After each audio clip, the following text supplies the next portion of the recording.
All right. I am thrilled to introduce to the show today Aleta Storch. She is an anti-diet dietitian, therapist, and certified body trust provider. Aleta is the founder of Wise Heart Nutrition, providing nutrition services through weight inclusive, anti-oppression, and a trauma-informed lens, which, oh, I feel like we're about to get so much good stuff out of you today, Aleta. How are you? I'm doing great. Yeah. How are you doing?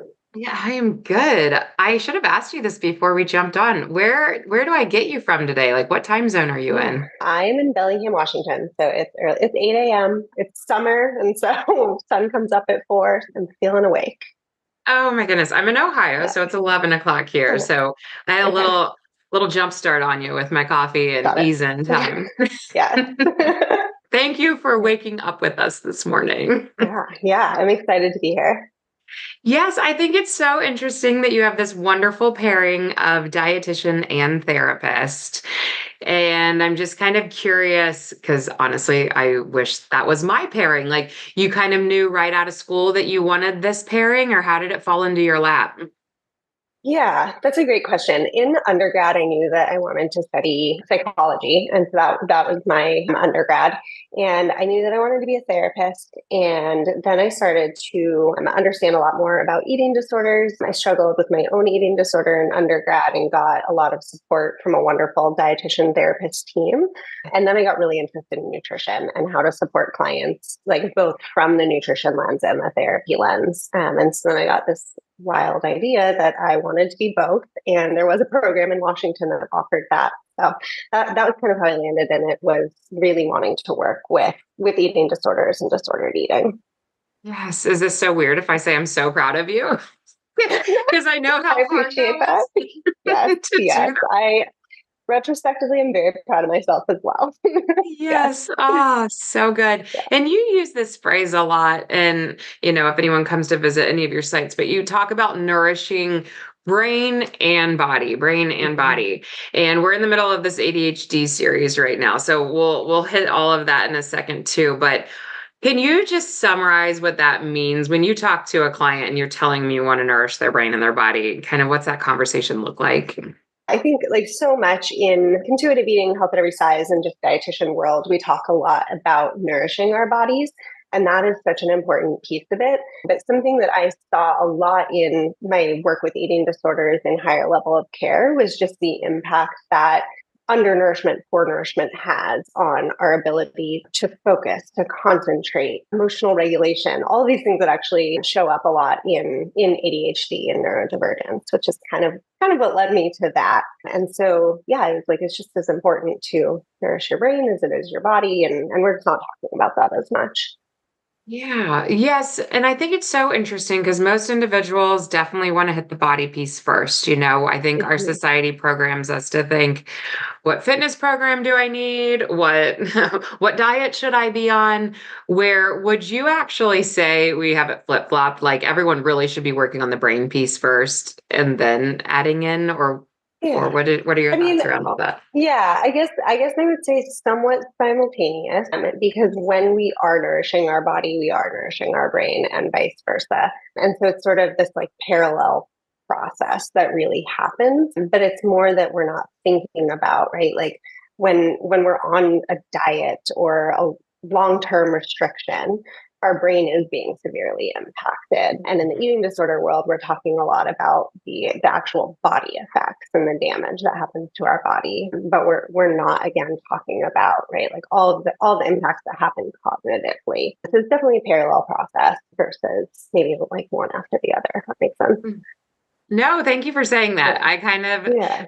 I think because I live more in the world of weight loss, I just always feel like it takes people some time to get to that point where they're like, I wish I would have worked on the brain piece because it would have made all Mm-hmm. these other pieces fall into place. That I can almost Mm-hmm. like flip flop and think we should just tackle the brain, but to your point, you can't separate the two. And so I thank you for highlighting that. Yeah. Totally. Yeah. Yeah. Right. Like if you're eating enough, then you're fueling your brain. If you're eating enough, you're fueling your body. And both of those are important. Yeah. Yeah, yeah, interesting. And then my other question, because I think older individuals can jump on board a little bit quicker with that. Like, what do you notice with if you have a younger population, kind of a barrier of starting to work with the mental health piece, or like how can we pull people on quicker to convince Mhm. them that this is equally important? Yeah. So I would say a lot of people who come to me have a long history of dieting, diet trauma, have a history of restrictions. And so they are coming in with a lot of kind of societal expectations of what their bodies should look like and what they should be eating, what are like quote unquote good foods, bad foods.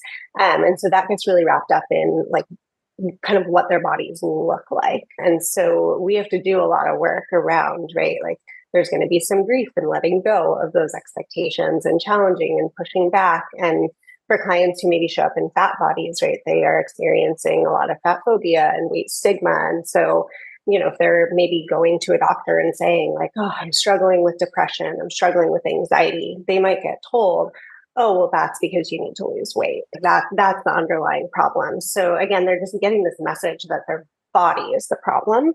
And so then they come to me and say, right, like I want to fix my eating so I can fix my body.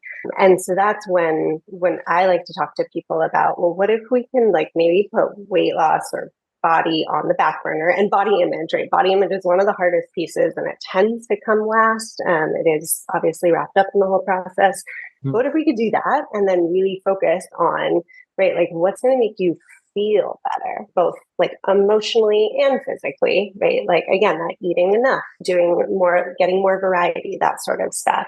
And that often leads one of those conversations of mental health around like, why do I feel so uncomfortable in my body? Why do I believe that there are like right foods and wrong foods? What is my experience and my history with diet culture? Like, what did my mom tell me, right, was wrong with my body as a kid? And so that's where like so much of the mental health stuff just kind of naturally comes in, as long as people are willing to go there and are willing to say, okay, body is one piece of it, but then there's this other, yeah, important piece. Yeah. Right. I'm like nodding along and totally agreeing. And then there's always this blanket of like despair feeling that comes sometimes with it, because it is such an uphill battle with our society norms and messaging. Do you have any good hope stories for us today? Of man, Oh someone walked into your office feeling this way, and they're maybe one of your most gosh. successful long Yes, term. yes, yeah. Yep, those are my favorite. Yeah, I mean, I have had clients who have been referred to me by weight loss doctors, and it's always kind of shocking and how am I going to get them on board? How am I actually going to get them through the door once they've come in? Yeah, and I have one client who is just like, this isn't my body. Like, I don't feel like me. This, I'm never going to be able to get to a place where I feel okay in the body that I am. And we did a lot of work around just like eating consistently, eating enough, eating foods that helped her fuel herself throughout her day. And as we went through that process, her healing process, and essentially she didn't have an eating disorder, but disordered eating, she did end up starting to feel a lot better and noticed, oh, it wasn't my body size that was making me feel terrible. It was actually all of these other pieces. And then we were able to start working on body image. And she's still not 100% comfortable in her body. In a larger body, she experiences a lot of difficulty kind of moving through navigating the world because the world's not built for her. But she has a lot of neutrality and she has a lot of like self-compassion and is able to choose to be kind to her body. And because of that, she continues to nourish herself. She continues to take care of herself in the ways that make her feel good. So it's not like this perfect outcome, right? We're not saying everyone's going to be like, oh my gosh, I love myself, this is amazing. And there are some stories like that. But I would say for folks in larger bodies, it is harder, but you can get to a place where you feel neutral and maybe even have moments of positivity. Right. No, and thank you. I think like shifting of expectations comes to mind with all of this, that if we can even fight for neutral to start, And then there's the next journey if we can get to it. It's always steps and it's never fast. And then again, this is where Totally. society kills our expectations that Yep. other programs are offering fast and fun and cured, and it's like, it Yep. doesn't look like that in real Exactly. life. Exactly. Yeah. And I think that's the like huge piece, right? Like this is going to take a while. I think I've been working with this client since 2020, so 4 years. And Mm. yeah, in the last like year and a half is really when she's settled into choosing kindness. So it is, it's a long, slow process. It is. And I think there's just this like hold, and then all of a sudden they see success or they see growth. And man, I think the trick is, and maybe you have advice on this, but it's how do we sit in the holding pattern almost? Because they're like working really hard, but not seeing what they think they should be seeing. Yeah. And that's normally where I would call people like their fall off or how they would call it. And if we can get them past that hump, it's like you're gonna see so much cool stuff around the corner, but you gotta hang in there. Yeah, yeah, and that might be actually like kind of thinking about it through this lens might be where some of the more like mental health pieces come in, right? Where we're kind of assessing like, okay, maybe like you're not feeling good in your body, but you're going out to dinner with your friends and not feeling anxiety all the time because of it. Mhm. Or maybe your sleep is better, so then you can actually wake up in the morning and like take your dog on a walk and you're not just like laying in bed exhausted. So kind of being able to like take stock of what is feeling better that might not be as obvious or that they might not even be attributing to the work that they're doing, and then continuing to kind of like use that as motivation and as momentum to keep going. And a lot of that comes down to values work, right? Like if someone really values relationships and really values being outside or caring for their animals, those things are going to be motivating. And oftentimes what I find is like people don't value thinness. They don't value being smaller when it comes down to it. They value the things that they believe that thinness affords them. So again, like being loved, being able to walk Yes. around, those sort of things. So values work is such a key part of the work that my clients do. Oh, which is so good. Which this is all the therapy piece. How do we keep peeling back those onion layers to keep discovering that, oh, my values are different than what Totally. I would have told you right out of the chute. If you tell me, what do I care about Yep. right now? It's Yep. different. It's normally way deeper, way more meaningful. Yes. So Yeah. true. Yeah. Yeah. Yes. So I do want to segue over into all of this talk with ADHD. And you mentioned in one piece of your program how you talk about how ADHD is impacting your relationship with food. Can you kind of go into what you see with some of that and some of the struggles, some of the successes? Okay. Yeah, yeah. And a lot of this recognition came from my experience actually in grad school when I was doing the dual master's program, and I had done my eating disorder recovery process and I was feeling really good with food. And then I came into the program and I was just struggling so much. I was essentially just like eating whatever random snacks I could find, which then like was not fueling my brain, was not fueling my body. I was struggling in school. I ended up like doing a lot more binge eating, and it was really confusing because I Mhm. was like, okay, I've really let go of that diet mentality and it doesn't feel like purposefully restrictive. And so, like, what the heck is going on here? And then I was Mhm. really able to make that connection around, like, oh, I don't actually have the executive function to make these meals that my program I went to last year, it was like a very like whole foods, eat lots of quinoa and kale, right? Which quinoa and kale is delicious, but I didn't have the executive function to do that. And Yeah. so I was putting so much pressure on myself to eat a certain way that I ended up just opting out. And because of the executive function, it sounds like you've done a series. So Just do a yeah, quick blurb. When you keep saying executive yeah, function, what should the listener totally. be hearing out of that? Totally. Yeah, yeah. So thinking about folks with ADHD really struggle with things like motivation and working memory, time management, planning, organization, all of these pieces that are really important for feeding ourselves, right? And then the other Yeah. piece is emotional regulation. And so I was just like all over the place, couldn't handle what was going on, feeling overwhelmed all of the time. And that was impacting my ability to then feed myself. Because when we have big emotions, we're either going to feel not hungry, right? There's the emotional fullness, or we're going to be like, oh my gosh, I just need to like stuff it down with food. So I was kind of stuck in that restrict binge cycle from that as well. And so just kind of being able to put those puzzle pieces together was really helpful for me in recognizing, oh, okay, I can't be this neurotypical person. I can't function in this way that I think that I should be able to function in if I'm going to feed myself and get through this program. Yeah. Well, I want to bring back how you had said the idea of even eating in this certain way with executive function, like how our listeners could hear this, is the whole idea of creating the meal plan and list and getting to the grocery, and then coming home and making too many steps, right? Too much. And not that you can't do it, you just needed probably a different way to go about it.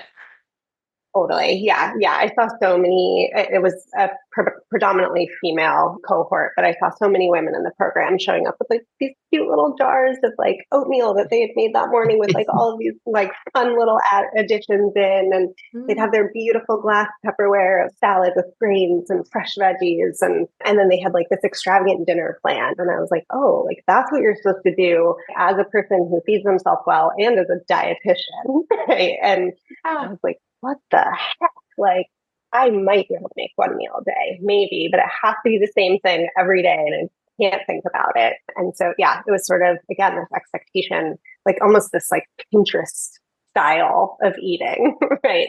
That's what I was picturing. Yes. do. Like this Yeah. Yeah. extreme. Yes, yes. And I'd come home and like my kitchen was a mess, right? And Yeah. so then I was like, well, now I can't make anything. It was, yeah, a whole disaster. Right. We Yep. have this picture of how the food channel looks kitchen wise. And then Yes. end product, Pinterest. And you Yep. were seeing visual of somebody else, different brain, working it a Totally. certain way. But I think Mhm. that's such a great example of my clients, but also just like the average person going, Yes. I can't do it Yeah. all. Like I'm not that Yeah. skilled. Totally. It's a Yeah. I would lot. say the majority of people like don't have that capacity. Most Yeah. people don't have the executive function and emotional regulation to make that happen. Yeah. Yeah. That's thank you for that example. Yeah. And then I think there just needs to be all this permission around it. So I'm curious, let's stay with just the meal Mm. planning for a minute. Yeah. Because then there's other areas I want to go. What would that look like with you doing? And you offer programs, you offer courses, you offer workshop, like you kind of offer it all.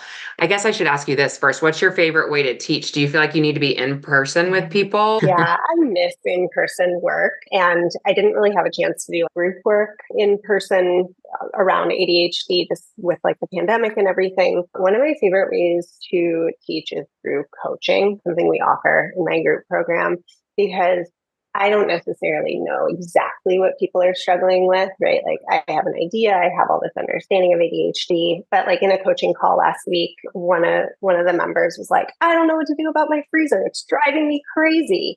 And we spent an hour talking about freezer organization, and everyone was just like, oh my gosh, like I didn't know like how much this was killing me. And we were able to come up with some really great strategies for navigating that. And so I love like when people can bring me something and we can have a community conversation about it. There's just so much that comes from that. Yes, and I'm so glad you're mentioning community because I think that sometimes people feel like when a professional uses the word group, they're going to get lumped in with this group and somebody's going to complain the whole time. I don't know. It's always way different than what somebody's picturing.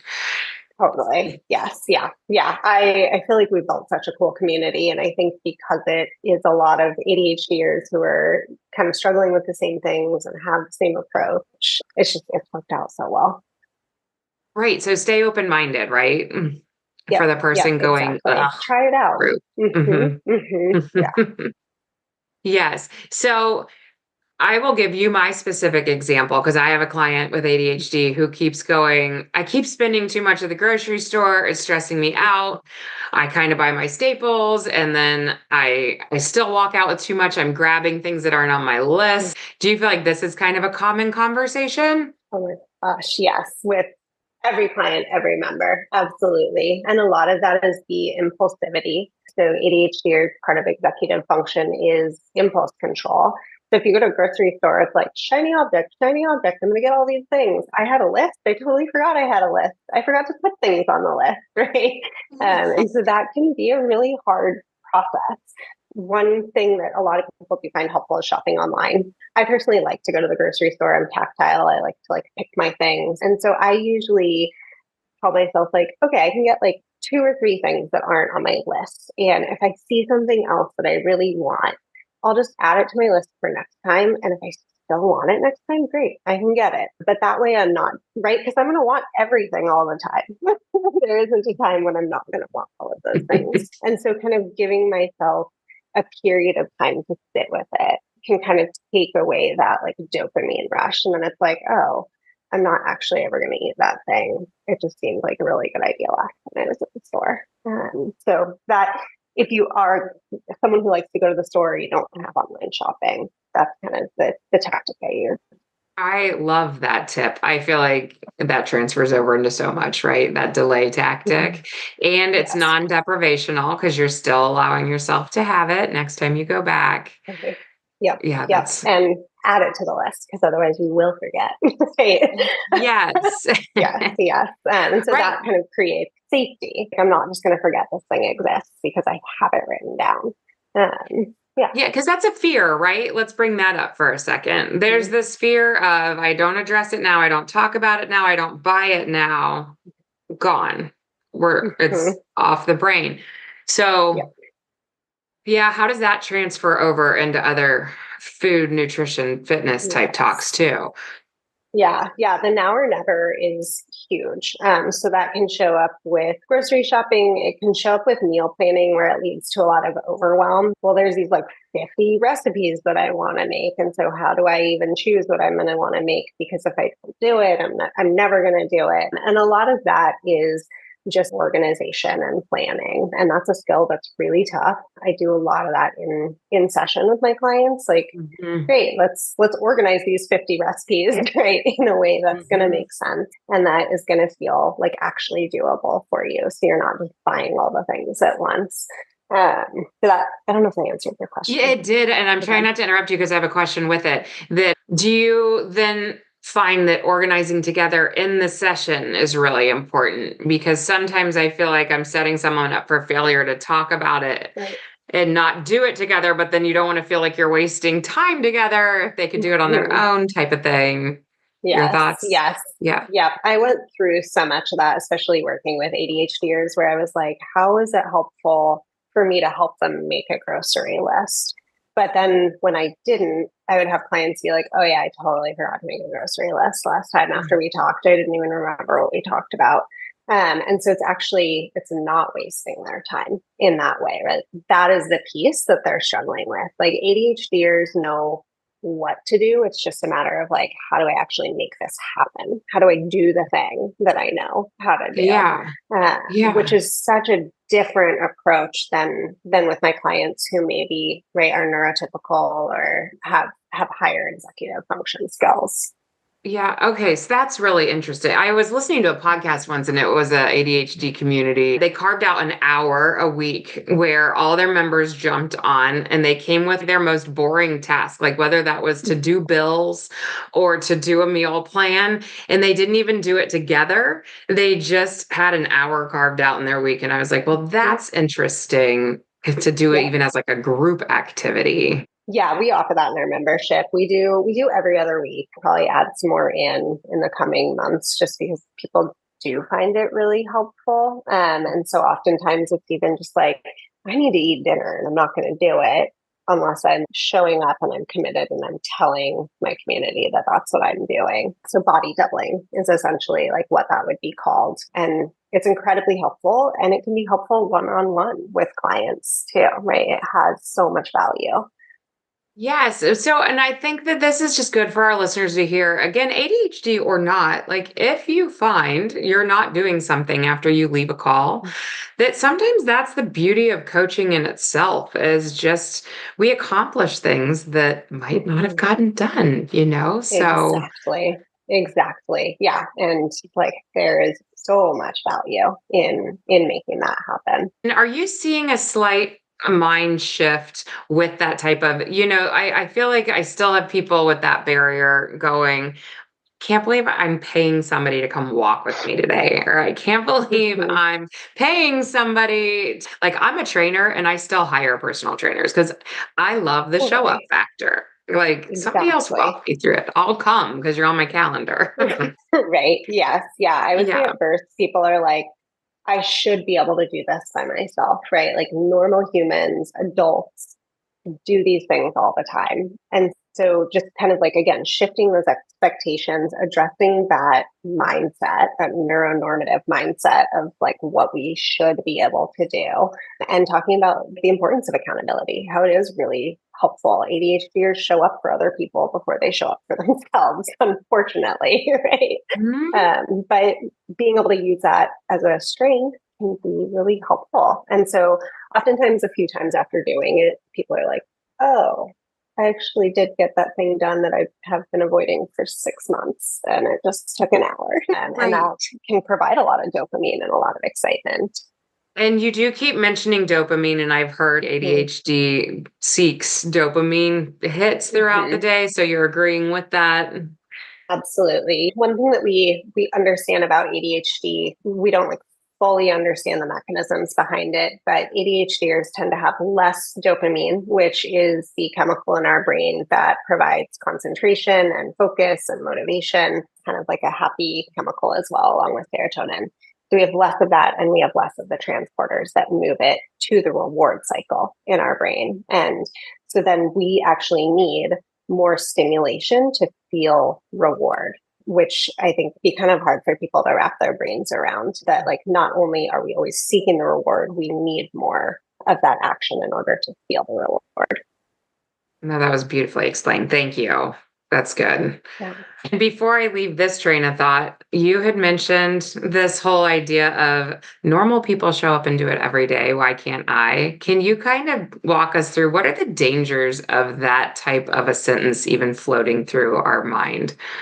Yeah, yeah. I mean, shame is the first word that comes to mind. If we are setting our expectations based on what we think or believe everyone else is doing, which I would say probably 90% of the time is just kind of coming from what we see on social media, right? Which is so curated.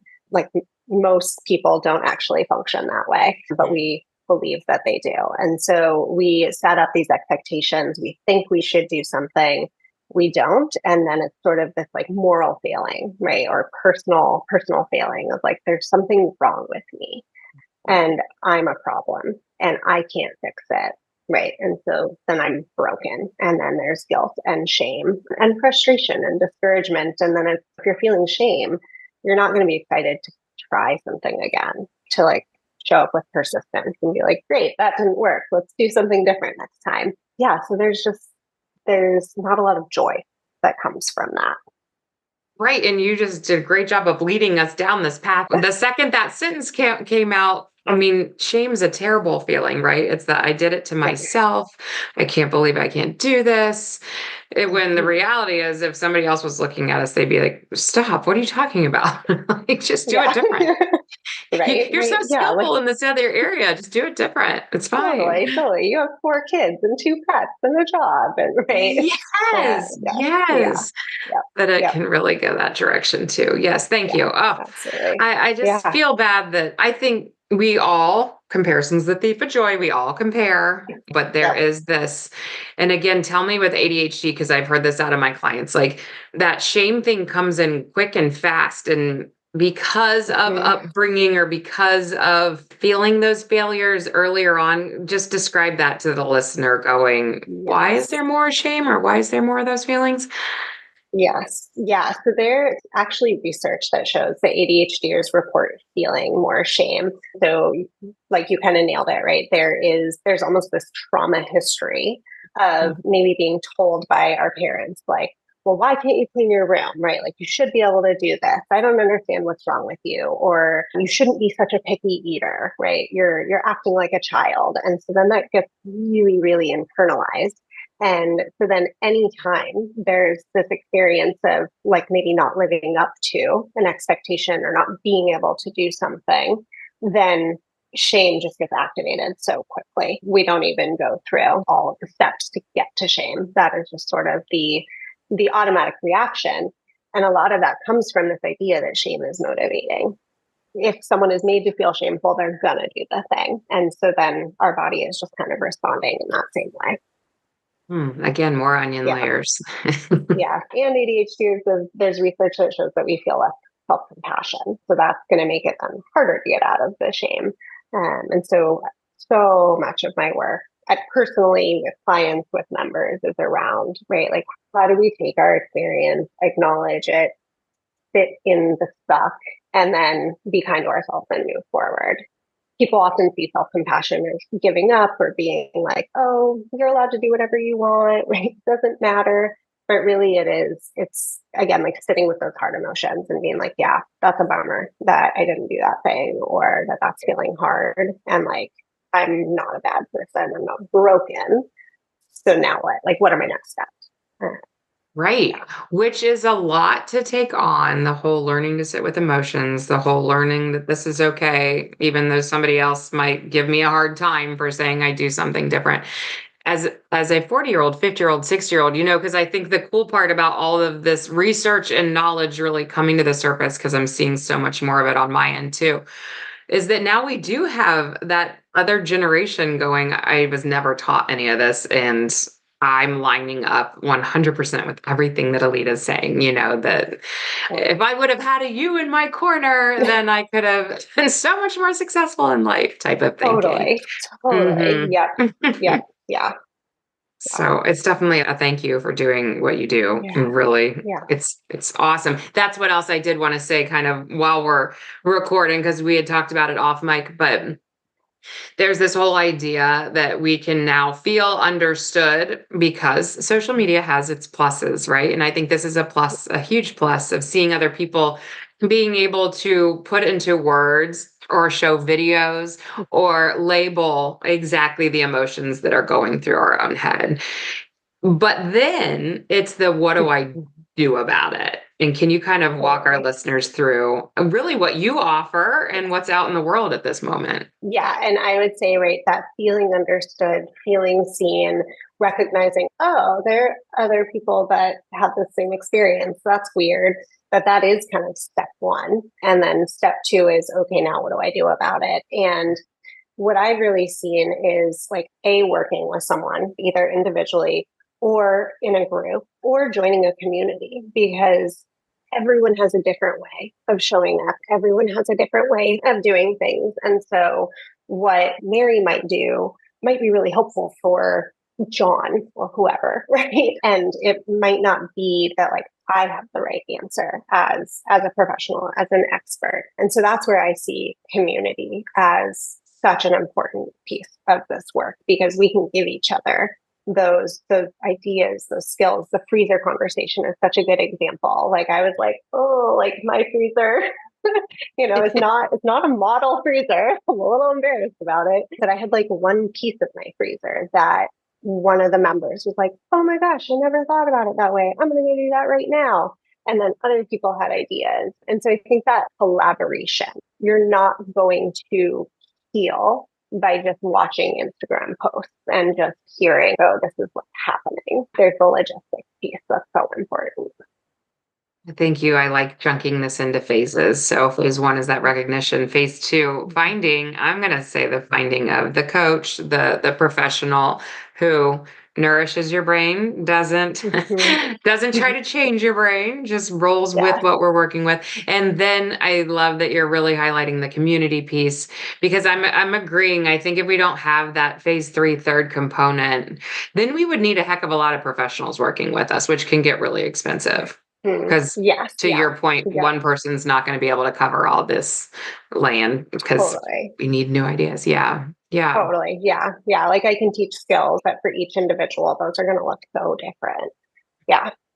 So if a listener was going, I need you, it makes me nervous. Like, do you do that free discovery call to just chit chat a little Yeah. bit and see if you're a good fit? Yes. Yeah, Mm. we do. And so I have a small group practice. It's me and another lovely dietitian, Sarah, who's also ADHD specialized. And we do offer those 15-minute discovery calls. And we actually have some space this summer. There's more openings. And if people are maybe like nervous about working one-on-one, it's a commitment. It can be expensive and so maybe not as accessible for everyone. Then I would say like try out the community. I think it's a really good opportunity to get a taste of what is it like to work with me and Sarah, but then also you get like all of these other amazing resources. You get workshops, you get coaching, and it tends to be a lot more accessible. And I always tell my people this, but you're allowed to go be a fly on the wall initially. Sign up for enough that you can exist somewhere. Yes. And then Yep. when you feel comfortable, start Totally. talking. Totally. Yeah. Yeah. We've had members who have been like, I've been a member for 6 months and I never came to anything, but I've been like watching things and so it doesn't have to be, you don't have to jump in fully, right? Like you're saying. It doesn't have to be all or nothing. You can still get something from it. Yes, thank you. And then I just also wanted to point out, because you do have a team approach here, that it looks like, yes, you do ADHD, but you also do chronic illness like diabetes, PCOS, thyroid, GI issues, disordered eating. All eating disorders across the board. Yeah, those are the ones. And do you have certain age groups that you work with? Yeah, Sarah works with 13 and up, and I work with 16 and up. Okay. Yeah, yeah. Okay. So And yes, we even love working with teenagers are. all Mhm. ages, all genders. Yeah. Oh, what a resource. I'm telling you. I found you on Instagram. Awesome. Yay. I know. I was like, Yeah. oh, yeah, resonates. Yeah, so good. So Yeah. good. Yes. Yes. Yes. All right. So anything that I'm not asking that I'm really missing out on by not asking?